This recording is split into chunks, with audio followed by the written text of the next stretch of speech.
మీ business ఏదైనా మీ ఊర్లో promotion చేయాలంటే అది సుమన్ టీవీతోనే సాధ్యం. ఇప్పుడే సంప్రదించండి. Welcome to Suman TV. నేను నాగరాజా పుంగనూరు. మహిళల కోసం ప్రభుత్వాలు ఎన్ని చట్టాలు చేసినా, అవగాహన సదస్సులు ఏర్పాటు చేసినా ఎక్కడో చోట వారు మోసపోతూనే ఉన్నారు. ఒక మగాడి మాయమాటలు విని ఓ మహిళ అబాసుపాలైన సంఘటన పుంగనూరులో చోటు చేసుకుంది. పుంగనూరు మండలం రాంపల్లి శాంతినగర్కి చెందిన ఓ మహిళను రామసముద్రం మండలం చింపరపల్లికి చెందిన శ్రీకాంత్ అనే వ్యక్తి లోబరుచుకొని గర్భవతిని చేశాడు. గర్భవతి అయినాను అన్న విషయం తెలిపి పెళ్లి చేసుకోమని చెబితే వద్దు పొమ్మంటున్నాడు. దీంతో ఆమె స్థానిక పోలీసులను ఆశ్రయించి మన మీడియాతో మాట్లాడుతూ ఏం చెబుతుందో విందాం పదండి. మా ఊరు శాంతినగర్.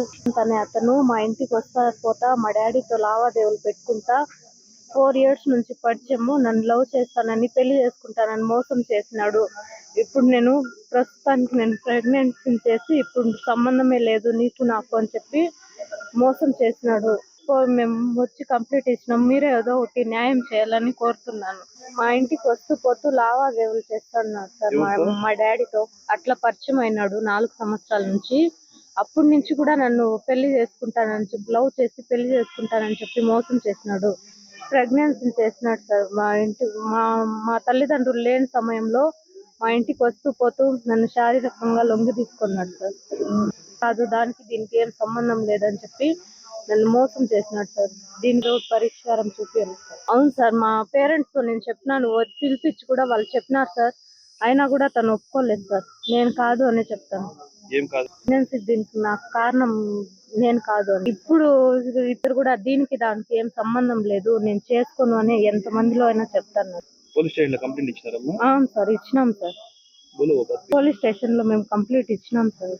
పోలీసులు ఏం చెప్తారు? ఈ రోజు FIR ఫైల్ చేసినారు సార్. న్యాయం చేయాలని నేను కోరుకుంటాను. నా పేరు శాంతినగర్ లో ఉన్నాము. శ్రీకాంత్ అనే అబ్బాయి చింపరపల్లి నుంచి వచ్చి ఇంటంతో కలిపి వ్యాపారం చేసేవాళ్ళు. వడ్డీకి డబ్బులు మేము తీసుకున్నాము. అంగడికి వెళ్ళని 50,000 ఇచ్చినాడు. 40,000 దాకా వడ్డీలు తిన్నాడు. అట్లా నా బిడ్డని చీటింగ్ చేసినాడు. నమ్మించి మోసం చేసి ఇప్పుడు ప్రెగ్నెన్సీ చేసి మాకు తెలీదు అనేసి చెప్తా ఉన్నాడు. మేము లేనప్పుడు వచ్చి మా ఇంటికి వచ్చి మా పాపని చనువుగా ఉండి ఏమేమో మాట్లాడి లొంగు తీసుకున్నాడు. మేము అడిగితే లేదని చెప్పినాడు. మా ఇంటికి శారీరకంగా వస్తా పోతా అట్లా చేసినాడు సార్.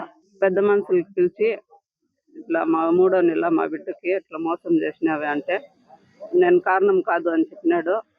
అందుకు న్యాయం చేసి ఇప్పుడు పోలీసుల దాకా పెట్టినాము.